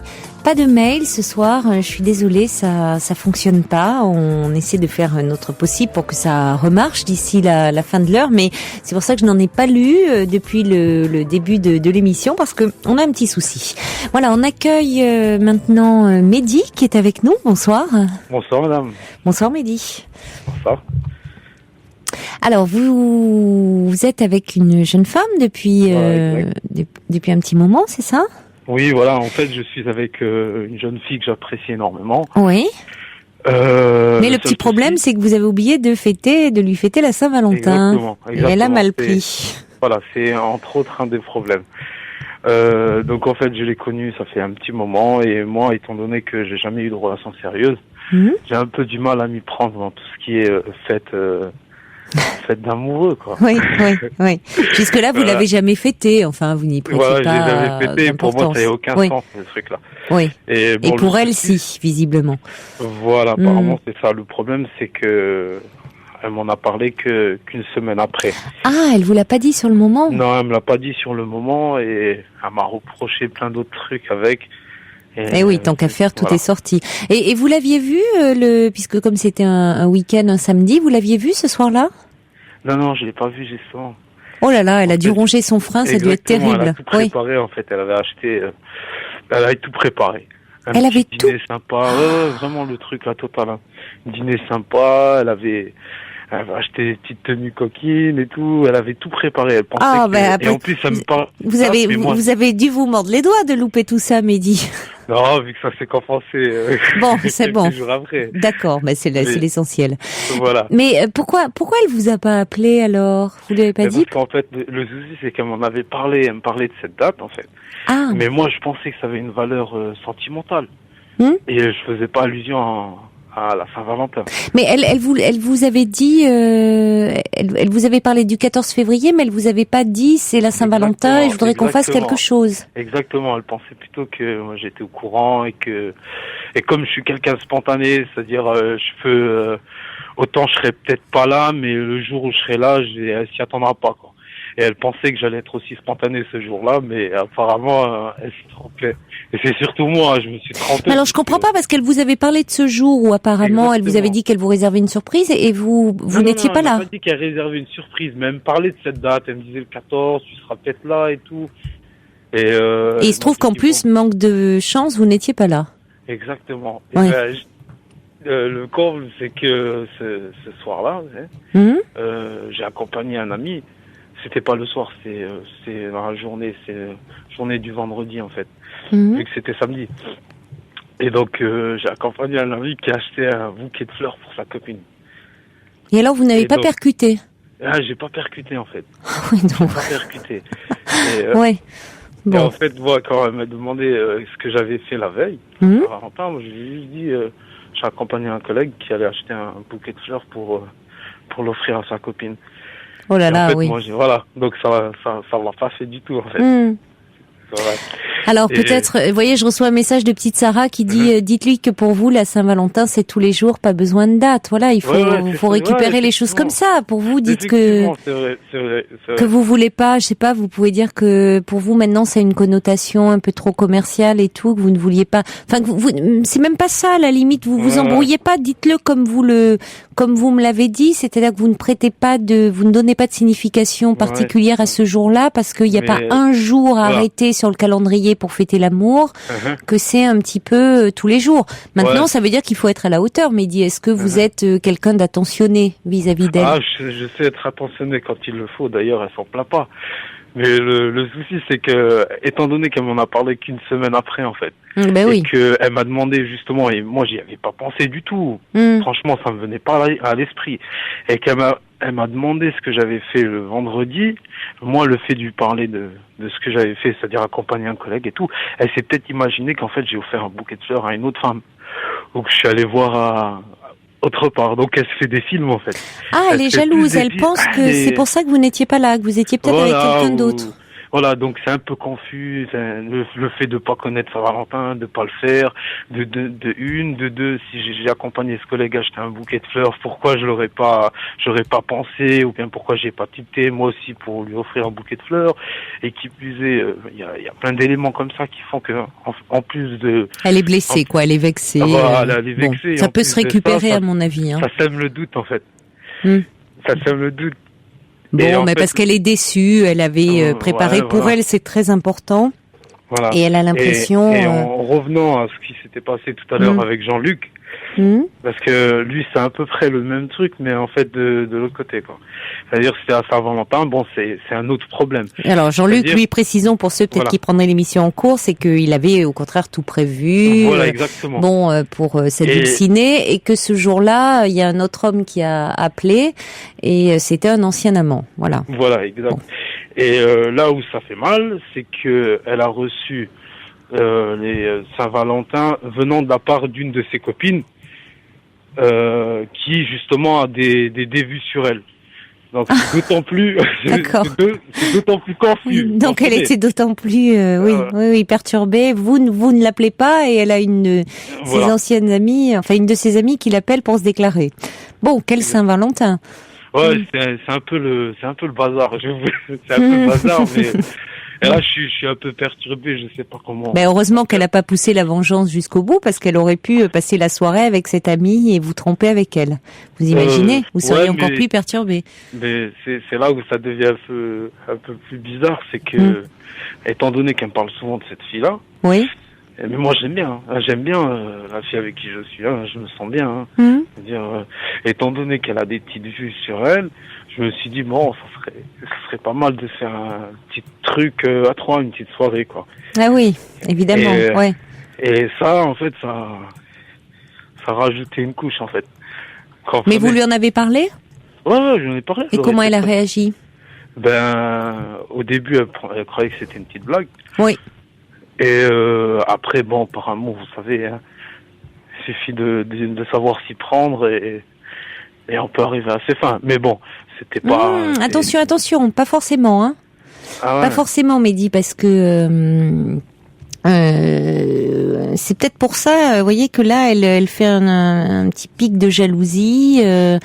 Enfin, on sait pas, parce que après tout, si c'est une amie à elle et qu'elle, c'est pas son fantasme, c'est le vôtre, c'est le fantasme de beaucoup d'hommes, hein, une relation à trois où où il serait avec deux femmes, leur compagne et plus une autre femme. Mais c'est peut-être pas le fantasme de votre amie. Donc au départ, ça l'amusait parce qu'elle pensait à une plaisanterie, mais peut-être attention de pas trop insister. Surtout, je sais pas comment elle le prend vis-à-vis de sa copine. Vous voyez, est-ce qu'elle a été surprise, déroutée par sa demande? Je comprends que vous, ça vous excite, mais ça excite pas forcément votre amie. Bah ouais, c'est vrai, c'est normal. Bon, en fait, moi, c'est plus pour partager que pour un plaisir personnel, vu que ça, c'est pas trop un de mes fantasmes, étant donné que... vous dites ça maintenant. Oui, vous l'avez réalisé, d'accord.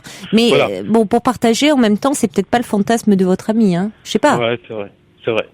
Bon. C'est pas... Alors, en tout cas, maintenant, je crois que c'est pas le meilleur moment pour l'aborder avec elle, là. Il faut déjà récupérer un peu le coup de la Saint-Valentin. Justement, comment il faudrait faire? En lui disant, alors il y a Sergio qui dit il y avait une journée de Ligue 1 ce soir-là. Je crois que ça... il dit un peu d'indulgence que diable. Je pense qu'il faut pas lui parler de la Ligue 1 parce qu'à mon avis elle va pas l'entendre. Mais non, je crois qu'il faut lui dire que pour vous, la Saint-Valentin, vous jusqu'à présent, vous n'y accordiez pas d'importance et que vous n'aviez pas compris, réalisé à quel point c'était important pour elle. Sinon, bien évidemment, vous auriez été présent. Et quand elle vous parlait du 14 février, vous n'avez pas du tout réalisé que le 14 février c'était la Saint-Valentin, parce que jusque-là vous ne l'avez jamais fêté, parce que pour vous les dates comme ça, vous pouvez dire c'est un peu comme le 31 décembre, ou alors à moins que le 31 décembre pour vous ça soit très important. Ouais, sans plus. Mais enfin les dates, si vous voulez, le côté fête obligée, vous pouvez dire ça ne vous plaît pas. Mais en revanche, si vous aviez su que c'était aussi important pour elle, bien évidemment, vous auriez fait quelque chose. Alors maintenant, dire pour moi l'amour, ça se fête tous les jours, peut-être pas parce qu'on peut pas tous les jours arriver avec des bouquets, avec des cadeaux et tout ça, mais ça doit être, c'est au quotidien. Il n'y a pas un jour pour l'amour. Dire c'est un peu commercial et tout ça. Je pense que c'est comme ça qu'il faut lui dire et que c'est pas elle le vit comme si au fond vous n'êtes pas suffisamment amoureux et donc ça ne comptait pas. Je crois qu'il faut la rassurer sur vos sentiments, Mehdi. Surtout. Ça, c'est vrai. Mais j'ai un peu de mal. C'est là où il est tout le problème, en fait. C'est que j'ai un peu du mal à... Je sais pas comment... Quand je vois, comme tout à l'heure, Jean-Luc, comment qu'il agit avec sa copine, moi, je suis pas trop ça, en fait. J'ai du mal à... J'exprime pas trop, mais je sais lui donner je sais la rendre bien quand il le faut. Alors, je reçois un message du subversif. Quand il le faut, mais sans trop dans les blabla, quoi. Sans trop dans... Ouais. Je vais pas lui prendre la tête, ça c'est une chose sûre. Je vais pas la saouler avec ce que t'as fait, ce que t'as pas fait, nanani, nanana. Par contre, je saurais être là pour l'écouter, je saurais la rendre la satisfaite dans ma compagnie, je veux dire. Ouais. Après, c'est vrai que elle demande un peu plus que je la rassure un peu plus sur ce je crois qu'il faut elle a besoin d'être rassurée sur vos sentiments. Je reçois un message du subversif qui dit dites-lui que vous n'êtes qu'un gros bêta et faites-le avec un bouquet et au restaurant, un peu de manière, voilà. Ouais, écoutez, ce soir en plus il est pas trop tard, je crois que je vais faire une petite descente, je vais faire une Ce soir? Maintenant là? Vous allez... Moi c'est comme ça avec elle, je peux venir à n'importe quelle heure, ça lui fait plaisir justement. Ah bon, d'accord alors. Oui. Il faut trouver un fleuriste d'ouvert, là. C'est pas grave, je vais cueillir une de fleurs qui traîne dans la rue et ça fera l'affaire. Hein. Bon, vous faites pas verbaliser, parce qu'on n'a pas le droit de les cueillir normalement dans les parterres. Non, moi je vis dans le fin fond de la campagne. Il y a des bon. Alors sortez avec votre lampe de poche et puis voilà. Et puis, à mon avis, elle a surtout besoin d'être rassurée. Et dites-lui surtout que si vous aviez su que c'était aussi important pour elle, que vous avez même pas pensé que c'était la Saint-Valentin, vous avez complètement oublié, quoi. Voilà. Ouais, je vais essayer de bien m'occuper d'elle ce soir. Il y a McQueen qui dit lui préparer une soirée surprise avec des choses qu'elle aime, être attentif, une soirée romantique. Mais là, vous débarquez à l'improviste, donc vous pouvez pas vraiment préparer. Mais bon, elle peut aimer ça, hein. Après, je pense que je saurais m'y prendre. Bon, alors... Il faudra qu'elle tienne toute la nuit, hein. Ouais, soyez pas trop prétentieux non plus, hein. Comment ça? Mehdi, c'est pas ça, je crois qu'elle a surtout besoin d'attention, là. Voilà. Besoin d'attention, mais ne vous en faites pas, je vais lui donner n'importe quoi. Allez, bonne soirée, Mehdi. Au revoir. Au revoir.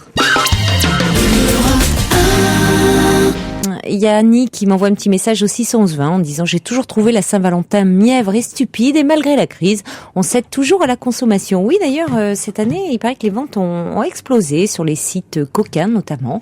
Peut-être justement en raison de la crise, les gens ont besoin de faire la fête comme ça en certaines occasions et après tout fêter l'amour ça fait du bien. On accueille maintenant Marie. Bonsoir Marie. Bonsoir. Bonsoir. C'est pas facile en fait de parler, surtout à chaud en fait. Et puis ça fait bizarre surtout c'est d'entendre la radio par le téléphone. Mais bon. Oui, ça c'est un petit détail, mais bon, c'est donc finalement vous m'appelez parce que vous dites c'est vrai que c'est à chaud puisque vous avez votre fille a fugué oui. Bon, là, elle est rentrée ce matin. Oui, voilà, elle a fugué ce matin. Elle s'est pas présentée au collège. Elle a 14 ans, hein, précisons. Elle a 14 ans et demi, voilà. C'est une jeune fille, c'est une jeune fille qui travaille un peu bien à l'école. Enfin, elle a redoublé une année, mais c'est parce qu'elle avait une année d'avance. Et, oui. Je sais pas si on peut parler ça comme ça, parce qu'en fait, j'ai eu 2 enfants. Oui. Et donc, j'ai une grande fille de 17 ans. Oui. Qui est en terminale, avec qui j'étais quand même assez sévère. C'est vrai que quand je l'ai eue, j'étais très très exigeante. C'est vrai que pour l'école, tout ça, j'étais extrêmement sévère. Et la petite, par contre, j'étais moins sévère parce que c'est vrai qu'elle avait des soucis de santé. Donc c'est vrai que je lui ai passé beaucoup de choses. Et c'est vrai que j'ai toujours, ta sœur, elle est malade, faut comprendre. Puis à un moment, j'ai élevé 3 autres enfants aussi, parce que je vivais avec un conjoint qui avait 3 autres enfants. Donc c'est vrai que le fait d'avoir 5 enfants fait qu'il a fallu que je lâche du lest. Mais c'est vrai que la grande, j'ai toujours été très exigeante. Et la petite, peut-être du fait que j'étais peut-être laxiste ou un peu peut-être plus cool, c'est vrai qu'elle a du mal à accepter les remontrances. Et c'est vrai que ma fille aînée, peut-être qu'elle se venge, je sais pas. Ma fille aînée a tendance à me devancer, c'est-à-dire que si par exemple la petite range mal une assiette dans la vaisselle, qui pour moi c'est pas important parce que j'ai l'habitude de toujours ranger derrière eux, quoi, parce que j'ai l'habitude de faire presque tout chez moi. Et ben elle va l'engueuler, elle va lui dire oui, remets l'assiette comme il faut dans le fond. C'est vrai qu'elle a tendance à être un peu agressive, même vis-à-vis de moi par moment. Et c'est vrai que la petite a du mal à supporter. Mais on peut comprendre qu'elle ait du mal à supporter l'autorité de sa sœur, puisque c'est finalement pas sa sœur, qui n'a jamais que 3 ans de plus qu'elle, de jouer la mère vis-à-vis d'elle.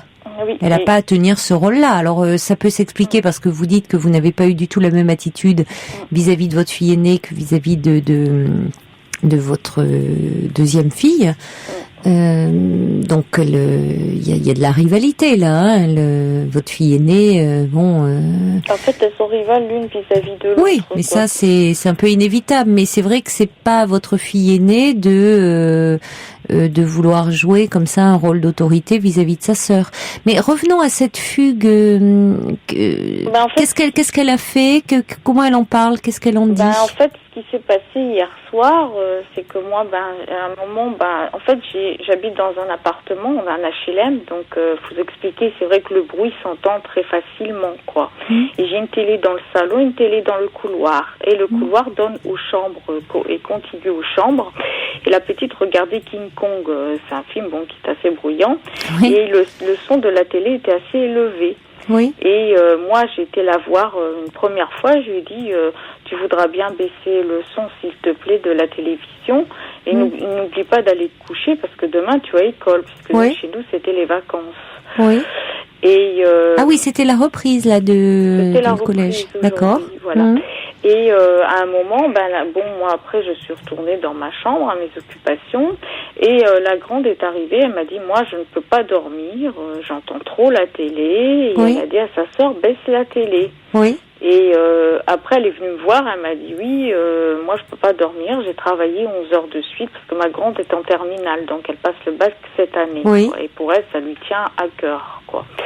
Et donc j'ai été voir Samantha, j'ai dit veux-tu baisser la télé parce que c'est vrai qu'elle était assez forte. D'accord. Bon, une deuxième fois donc vous lui demandez. Et elle ne le fait toujours pas. Non, elle m'a dit je l'ai baissé la télé, mais on entendait encore parce que moi de ma chambre j'avais l'impression que c'était le fils de la voisine du dessus qui avait mis la télé parce qu'elle est sourde la maman. Et en fait c'était le film qu'on entendait dans ma chambre, quoi. Bon. Donc j'ai demandé de baisser la télé. Elle m'a dit oui j'ai baissé la télé. Bon, ça a commencé à partir en live et puis Samantha a un peu mal parlé quand même, et à un moment, c'est vrai que la grande était insolente, puis j'ai dit, c'est vrai que là, tu es un peu insolente, quoi, tu exagères, quoi. Et après, Priscilla a baissé la télé d'autorité, parce que n'arrivons pas à bout, quoi. Donc la petite, après, moi, je pensais que tout était calmé, tout était revenu à peu près normal, quoi. Et en fait, ce matin, elle s'est pas présentée au collège. Oui, enfin, c'est un peu disproportionné, hein. Voilà, on fugue pas si tous les enfants fuguaient pour des histoires comme ça de télé. Enfin, voyez, là, vous faites le lien, vous, entre cet événement et la fugue. Je pense qu'il y a d'autres choses derrière. Voilà, oui, il y a d'autres choses. Oui, en fait, moi, tout à l'heure, j'ai essayé de lui parler et elle m'a dit, en fait, c'est... Qu'est-ce qu'elle dit, elle, de ça? Je lui ai dit, est-ce que c'est parce que j'ai un copain? Elle m'a dit, pas du tout. Non, mais là, vous faites les réponses, mais qu'est-ce qu'elle dit? Vous lui avez demandé qu'est-ce qui s'est passé? Pourquoi? Elle m'a dit qu'elle a l'impression qu'on l'engueule tout le temps, qu'elle a toujours sa sœur sur le dos. Oui. Et puis qu'elle dit que sa sœur, elle vient me rapporter parce qu'elle n'arrive pas à obtenir gain de cause auprès de sa sœur. Et qu'après, elle dit que moi, je l'engueule aussi. Donc, voilà, en fait, elle en a marre de se faire gronder, d'avoir des conseils. En fait, elle me reproche des fois de lui donner des conseils ou quoi. Elle a pas envie, forcément. Voilà, donc je sais pas trop comment désamorcer les conflits sans tenir avec l'une et sans tenir avec l'autre, quoi. Elle est rentrée d'elle-même, donc, hein? Oui, elle a été chez un ami. Elle a d'abord été se réfugier chez un ami, si on peut dire ça comme ça, se réfugier. Un ami Oui, un ami, en fait. Un ami à vous, un ami à elle? Un ami à moi. Un ami à vous? Oui, il y a mes filles aussi, quand même, quoi. En fait, on a une relation avec ce monsieur, puis voilà. Elle lui a parlé un petit peu, à lui? Elle lui a parlé, oui. Et après, elle est revenue. Au début, elle voulait rester chez lui. Bon, moi, je respectais son choix, quoi. Moi, l'essentiel, c'était surtout qu'on l'ait retrouvé, parce que j'étais très Bien inquiète. sûr, oui. Et après, quand je suis revenue, j'étais partie faire une course. Et puis, je l'ai trouvé à la maison. En fait, j'ai trouvé ma porte ouverte. Et puis, d'accord, elle est revenue. Et comment vous avez réagi? Vous avez bien réagi, parce que vous avez parlé avec elle, finalement. Oui. Et vous l'avez pas disputé. Non, du tout. Oui, vous avez bien réagi, je trouve, Marie, parce que vous étiez, comme vous dites, soulagée déjà. J'étais soulagée qu'on l'ait retrouvée. Voilà. Que j'étais très très inquiète parce que moi je suis déjà une maman très angoissée parce que j'élève seule mes enfants. Oui, c'est ce que j'allais vous demander, c'est-à-dire elle ne voit pas leur père? Elle le voit très peu parce c'était un homme extrêmement violent, et voilà, donc il a été déchu de ses droits, donc elle le voit. Enfin, on s'arrange parce que c'est toujours moi qui fais les déplacements, donc c'est vrai que c'est un coût à chaque fois. Que lui ne paye rien, quoi, ne s'occupe pas vraiment d'elle, quoi. Donc, moi, je me suis arrangée avec le juge pour qu'il puisse quand même les voir, parce que je trouve que c'est normal, quoi. Après tout, ici, elles ont que moi. Il était violent avec qui? Avec moi. Avec vous? Et avec sa fille aînée. Il s'en est pris une fois sa fille aînée, parce que j'ai pas pu m'interposer, parce qu'il s'en était pris à moi avant.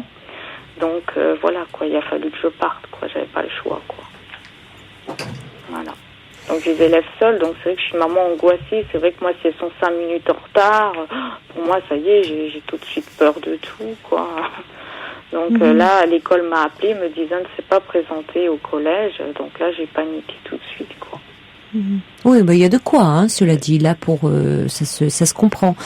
Mais bon, là, c'est toujours bon. Ça, c'est heureusement, elle est rentrée. Mais je crois que c'est quand même il faut toujours y voir quand même comme un certain appel, un signal. C'est beaucoup les adolescentes, c'est plus les jeunes filles qui fuient que les garçons. Et il y a quand même quelque chose qui peut pas se dire et qui s'exprime comme ça, de cette façon-là. Et où elle a l'impression, elle vous le dit, que elle n'a pas d'espace pour s'exprimer. Alors ça peut paraître banal, que au fond elle se sent un peu étouffée, mais pas seulement par vous, c'est ça, et vous le dites vous-même, par sa grande sœur. Ça fait beaucoup, c'est-à-dire comme si elle avait du mal à exister. Oui, et par tout le monde aussi, parce que même à l'école, elle dit qu'elle n'a pas d'amis, tout le monde la déteste. Ça c'est important, ça. Voilà, j'avais même été voir le professeur principal parce qu'il y avait des ennuis avec une fille. Oui. Parce que j'ai dit, qu'un jour elle m'a dit je vais me barrer du collège parce que j'en ai marre qu'elle m'embête, me laisse pas travailler et tout. Et c'est vrai c'est une éponge en fait, Samantha. Elle prend tout en pleine face, quoi. Même une réflexion qu'un prof va lui faire, elle va le prendre. Elle est très sensible. Oui, elle est très sensible. Et elle n'a pas d'amis, effectivement. Elle a un petit copain, mais bon. Elle a un petit copain. Oui, elle a un petit copain. Oui. Bon. Elle a un petit copain. Elle a des amis plutôt garçons d'ailleurs que filles. Oui. Aussi, voilà, elle aime pas les filles déjà. Elle m'a dit qu'elle aimait pas les filles. Elle n'aimait pas les filles. Voilà, elle m'a dit je préfère les garçons. Oui, mais étant donné les relations qu'elle a avec sa sœur, elle est peut-être un peu dans la projection là. Oui, peut-être, oui, peut-être. Et moi, je ne sais pas comment faire pour désamorcer les conflits, quoi. Parce que c'est vrai que, je vais dire, par exemple, moi, je sais que la grande, une fois, elle avait pas mis les Simpsons pour sa sœur, parce que la petite, elle adore les Simpsons. Et la petite lui a dit, oui, salope, dégage, enfin voilà, quoi. Des fois, les rapports sont un peu injurieux, quoi. Oui. Donc en fait, que ce soit dans un sens comme dans l'autre, on dirait qu'ils se renvoient à la base, chacune reproche à l'autre quelque chose, en fait. Parce que moi, tout à l'heure, j'ai parlé aussi avec la grande, quoi. J'en ai profité que j'allais la chercher du théâtre. Et elle m'a dit, oui, mais toi, tu vois pas, moi, ce qu'elle me fait subir quand elle me dit dégage, salope et tout. Elle dit, c'est pas marrant pour moi. Mais qui dit ça? La petite, elle traite sa sœur. Si la grande ne veut pas faire, parce que l'autre fois, la grande, elle lui avait proposé de lui prêter un livre. Et la grande, elle lui a dit, et la petite, elle lui a dit à la grande, dégage, salope, fais-moi la paix. Donc là, elle dit, moi, j'essaie des fois de faire des efforts, et puis elle m'envoie balader. Mais oui, mais elle a du mal à se situer aussi. Il y a des moments où elle est très autoritaire vis-à-vis d'elle, où elle se comporte un peu comme si c'était l'adulte. Ce que la plus jeune de 14 ans doit avoir du mal à accepter, parce qu'à 14 ans, elle a déjà votre autorité à vous, elle n'a pas besoin en plus de l'autorité de sa sœur. Bon, moi je pense quand même au vu de ce que vous dites et compte tenu de ce qui s'est passé, il n'y a pas lieu de dramatiser les choses, mais que ça serait bien quand même qu'elle ait un peu un espace pour aller en parler, hein. Voir un pédopsychiatre, psychologue, voilà. Elle veut pas en entendre parler. Ah bah oui, mais si, quand même. De force. Quand même. De force, attendez, c'est pas une punition, c'est-à-dire qu'il ne faut pas lui présenter comme une punition. Mais proposé d'aller à la maison des adolescents, parce que pas loin de chez moi, il y a une maison des adolescents. C'est une excellente idée. Vous avez une maison des adolescents près de chez vous? Oui, c'est une excellente idée. Elle veut pas trop en entendre parler là. Oui, mais c'est normal. Vous lui avez proposé ça quand? Là, tout à l'heure. Oui, c'est normal. Dans la foulée, elle se sent. Quand elle est revenue, quand même. Comment? Pas tout de suite quand elle est revenue. Non, ça j'imagine que vous avez. Oui. Mais c'est normal. Enfin, dans la foulée, pour elle se sent un petit peu c'est un peu compliqué. Elle sait bien que voilà, aujourd'hui elle est partie, elle a fait une petite fugue. C'est normal, mais ça peut. Comment? Elle se sentait coupable parce que je lui ai dit pourquoi t'es pas revenue. Elle m'a dit en fait je suis pas revenue tout de suite parce que j'avais peur que tu m'engueules. Voilà. Donc c'est là où vous avez très bien réagi parce que elle qui a l'impression certainement, enfin dans ce qu'elle vous dit, qu'on ne l'écoute pas, que c'est quand vous ouvrez la bouche c'est toujours pour la disputer. Voilà. Au fond là. Ça a permis qu'il y ait quand même des choses qui se disent. Non seulement vous ne l'avez pas disputée, mais vous avez quand même écouté ce qu'elle avait à vous dire. Donc je trouve que vous avez très bien réagi. Et non seulement ça, mais vous lui proposez d'aller à la maison des adolescents. Et je trouve que c'est une excellente initiative parce que ça serait bien qu'elle ait un espace de parole par rapport à ce qui s'est passé quand même aujourd'hui. Vous voyez, ça veut pas dire forcément d'entamer une psychothérapie, mais quelques séances autour de ça. Et puis par rapport au fait qu'elle n'ait pas d'amis filles et qu'elle dise, parce que d'un côté elle dit comme si c'était pas un problème que les amis c'est des garçons, mais en même temps elle dit quand même je vais me barrer de ce collège, on me trouve nulle. Donc pourquoi elle est autant en difficulté avec les jeunes filles de son âge? Ça serait important quand même de voir là un peu. Parce qu'elle ne veut même pas aller dans un lycée. Là, elle me dit les lycées de Vendée, ils sont tous nuls. De toute façon, les gens sont tous méchants. Donc, je sais pas trop quoi faire. Elle voulait changer de collège, mais je l'ai déjà changé parce qu'elle se faisait taper dans un ancien collège. Donc, je l'avais changé, je l'ai mise en privé. Elle se faisait taper, hein? Oui, elle se faisait taper. Oui, donc elle a, et vous dites, c'est une éponge, elle a comme ça une très grande sensibilité et une difficulté à... c'est une enfant qui est précoce, elle est considérée comme précoce. Ah. Donc on a des attitudes un peu particulières. Oui, moi aussi, j'ai tout à fait. Précoce, oui, c'est important ça. On ne réagit pas comme les autres. Mais oui. Oui, parce qu'intellectuellement, il y a cette précocité, mais affectivement, ça crée un décalage, parce que on peut être précoce intellectuellement, mais pas affectivement. Oui, voilà. Donc ça crée un décalage avec les autres, et ça serait bien qu'elle soit un peu soutenue et accompagnée. Elle n'est pas dans un entourage, elle avait redoublé une classe, c'est tout. Elle avait sauté une classe. Voilà, elle avait sauté une classe, elle avait sauté CE1, et puis là, on lui a fait redoubler sa 3e, parce qu'elle était plus souvent chez moi. Voilà, c'est-à-dire que en 4e, elle se faisait tellement taper. La peau. Elle avait même eu du colorant dans sa nourriture, comme du poison. Moi, je passais mon temps à me déplacer. Elle était souffre-douleur, oui, quand même. Voilà, moi, je passais mon temps à me déplacer au collège pour essayer de trouver une solution. Finalement, je la gardais chez moi. Il m'arrivait même, moi, de la garder volontairement pour qu'elle soit tranquille, Elle disait, je suis mieux à la maison. Moi, je fais ce que je veux. Je fais de l'ordinateur. Je me repose, je me fais pas taper dessus. Et après, donc, je lui ai dit, je te change de collège, je te mets au privé parce que je peux pas l'emmener non plus à Perpète, non plus les oies. Et donc, je l'ai mise dans ce collège privé parce que je savais qu'il y aurait une discipline un peu plus, qu'il y aurait plus de surveillance. Oui. Et en fait, je crois que la première année, elle était tellement traumatisée de ce qu'elle avait passé qu'elle passait plus de temps à la maison qu'à l'école. Donc, elle me disait toujours, j'ai mal au ventre, j'ai mal à la tête et tout. Et puis moi, c'est vrai que comme je travaillais, je partais la peur au ventre au travail, tellement j'avais peur qu'elle se fasse taper, qu'elle se fasse... je comprends. Et puis elle aussi avait peur, on peut comprendre. Donc la maison était devenue le refuge. Voilà. Bon.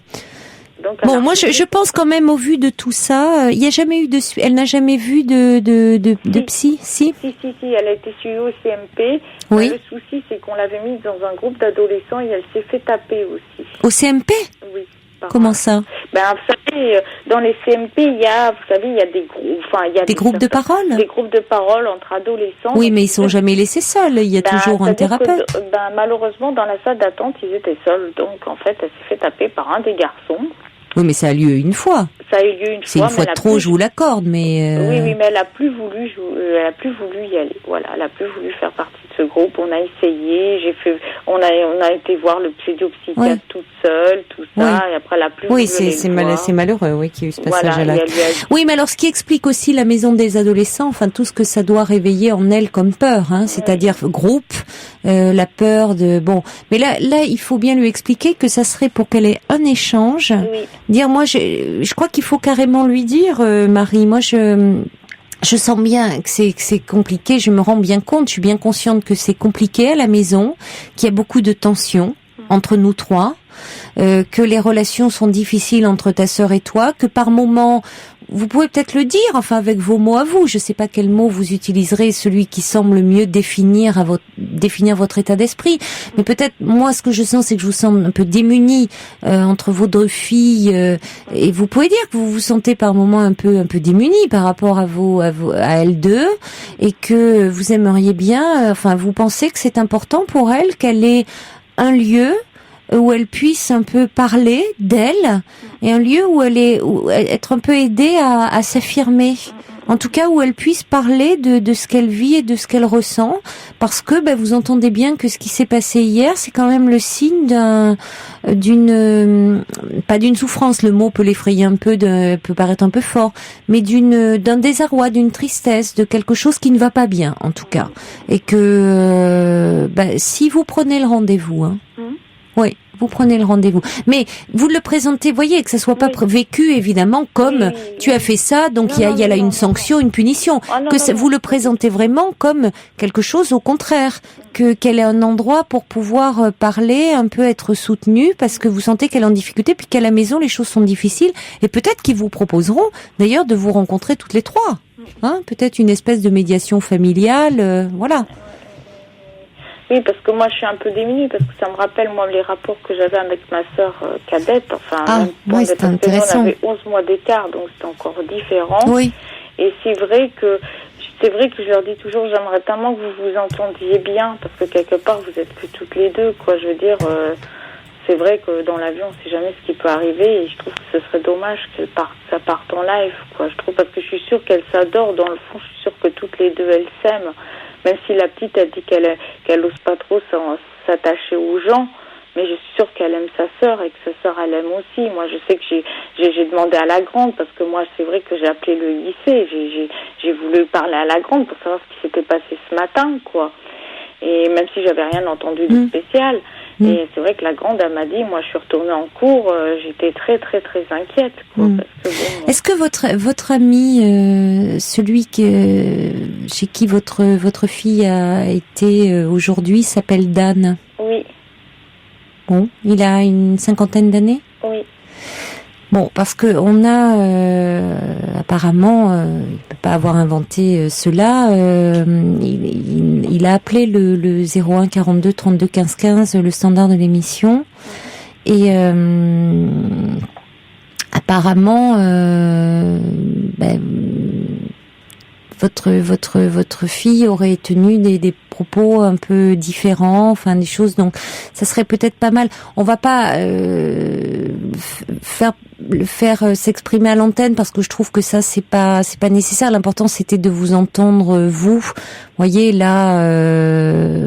Après, nous on n'est pas pour régler comme ça, polémiquer ou confronter des points de vue. En revanche, peut-être que ça me paraît important que vous ayez un échange avec lui pour parler un peu plus de ce qui s'est passé, de ce qui s'est dit. Alors c'est peut-être compliqué, parce que c'est compliqué quand un adolescent il a la confiance de votre fille, peut-être qu'il s'est pas senti autorisé à vous dire certaines choses, Mais en même temps, si c'est l'équilibre de votre fille et ça serait quand même important, je pense que vous parliez. Enfin, sachez en tout cas qu'il a appelé le standard. Hein. Voilà, qu'il était à l'écoute de cette discussion. Oui, je sais de toute façon, puisque c'est lui qui m'a conseillé de vous appeler. Donc, Ah bon, d'accord. Bon, je ne savais pas.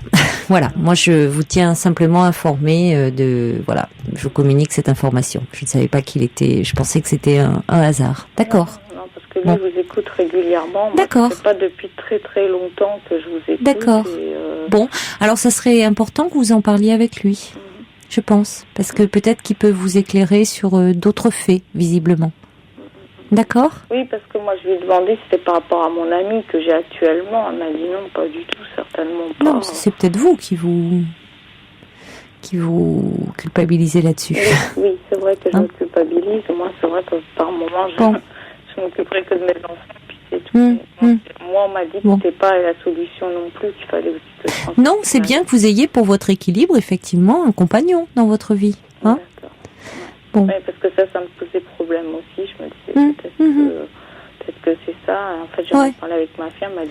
Oui, mais on sent bien que vous vous posez beaucoup de questions, mais moi, je pense que c'est une bonne idée. De toute façon, il ne faut pas laisser, je pense, votre fille comme ça, sans suite. Pas laisser Il y a quand même un passage à l'acte. Hein. Là, il y a quelque chose, c'est un symptôme, c'est l'expression d'un mal-être, une fugue, même si elle ne dure que quelques heures.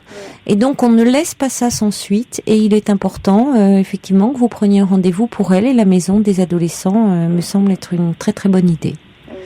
Voilà, Marie. Okay. Merci de votre appel, en tout cas, de votre confiance. Merci, sans prix. Au revoir. Au revoir. Pour laisser un message à Caroline Dublanche, c'est au 6 11 20, code nuit. 50 centimes plus coût d'un SMS. Bonsoir, Joseph. Oui, bonsoir. Bonsoir. Eh bien, merci de m'avoir appelé. Je vous en prie. Je ne suis pas vraiment préparé pour poser mon problème. Je l'ai expliqué en quelques mots. Je suis un petit peu perplexe à l'âge auquel j'arrive, à 49 ans. J'ai eu un premier mariage qui a duré une vingtaine d'années, pendant lequel j'ai été, disons, un peu maltraité psychologiquement. L'amour n'était pas au rendez-vous. Maintenant, je suis dans une nouvelle aventure.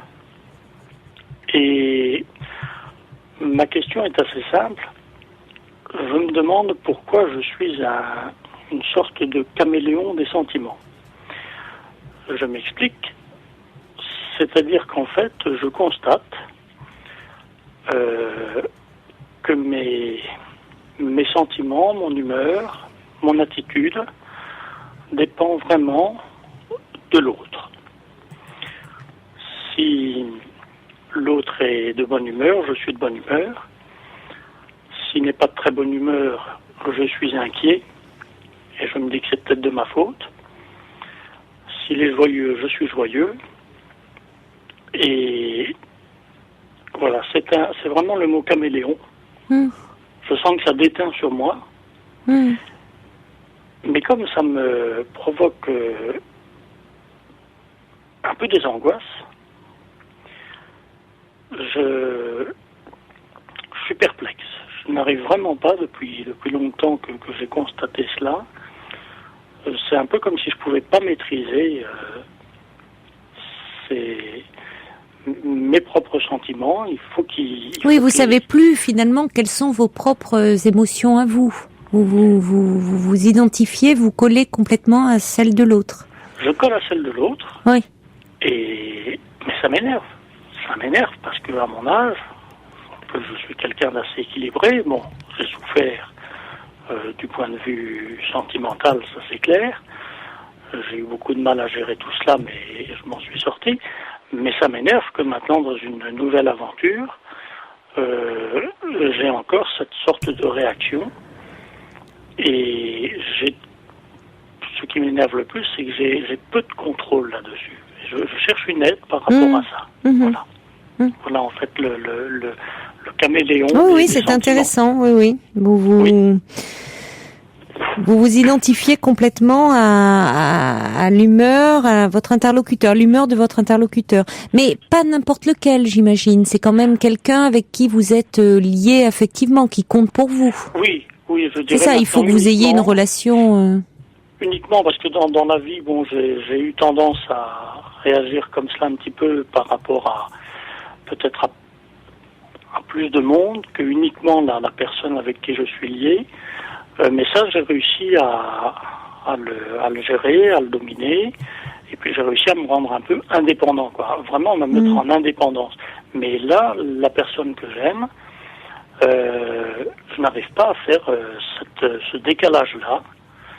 Et alors c'est embêtant parce que parfois cette personne peut être tout à fait préoccupée par toute autre chose que ma propre personne et avoir des soucis pour d'autres choses.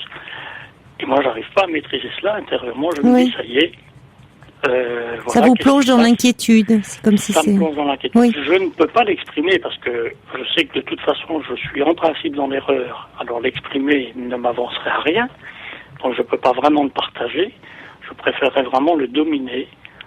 Et justement, vous ne pouvez pas dominer parce que c'est quelque chose d'assez complexe et qui touche à vos émotions, à vos sentiments, à tout ce qui est d'ordre affectif et que vous ne contrôlez pas. Ça fait penser, vous savez, au premier temps de la vie, au bébé qui lui aussi est une éponge et qui est très réceptif à l'état émotionnel de sa mère.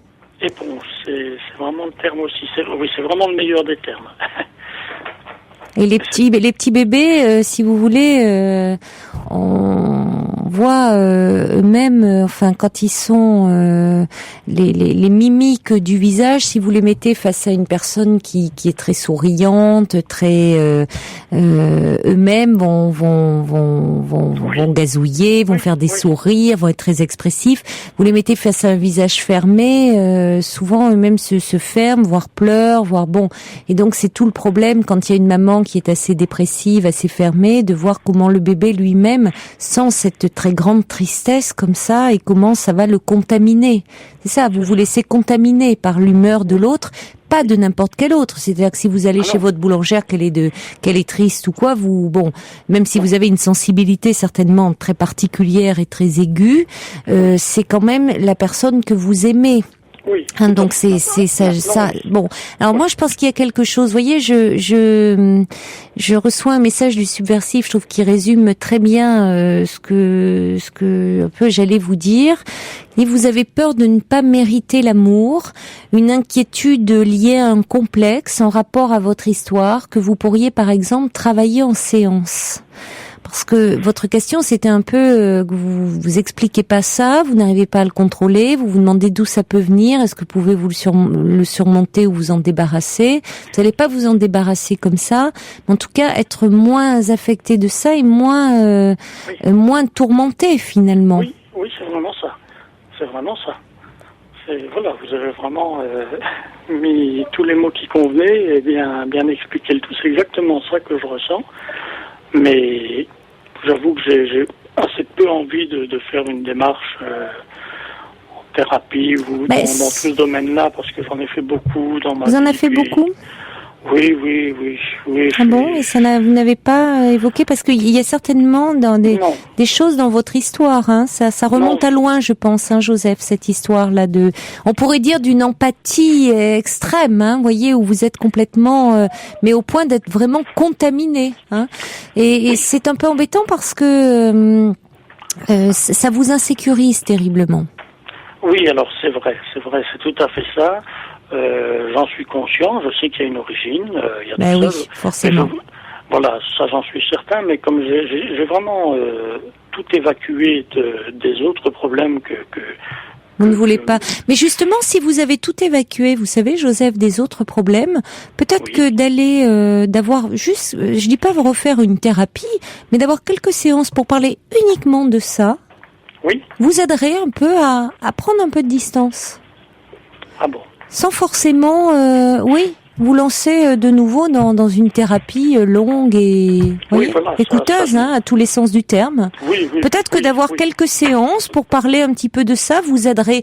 Ça va pas vous métamorphoser et subitement vous allez pas, mais ça peut vous aider un petit peu à prendre un petit peu de distance et à vous sentir un peu moins affecté. En tout cas, quand elle est d'humeur gaie, c'est très bien parce que vous êtes aussi gai et joyeux. Mais c'est plutôt quand elle est d'humeur un peu triste que ça vous affecte un petit peu moins. C'est là que vous vous sentiez pas remis en question, pas remis en cause, comme ça semble être le cas. Voilà. C'est vraiment ça. C'est votre anxiété là qui prend le dessus. Et puis j'ai un petit peu peur, de gâcher cette nouvelle relation, évidemment, en ayant un comportement comme ça qui est un petit peu. Oui. Ça me. Mais oui, ça vous déstabilise. Mais bon, peut-être, je vous dis, si vous avez travaillé suffisamment les autres points, juste quelques entretiens sur ce point-là spécifique pourraient vous aider un peu à prendre de la distance. C'est possible, sans faire une longue thérapie, Joseph. Oui. Voilà. Voilà. Eh bien, c'est très gentil à vous. Merci de votre appel. Merci. Au revoir. Bonsoir. Caroline Dublanche sur Europe 1. Le petit message pour la personne qui me dit, sans pour autant passer à l'antenne, peut-on poser des questions ? Je peux pas y répondre par SMS parce que ça serait vraiment réducteur. Donc je vous invite à m'appeler au 01 42 32 15 15 et on pourra en parler ensemble. Allez, je vous souhaite une très belle nuit, faites de jolis rêves. Retrouvez toute Europe 1 sur europe1.fr.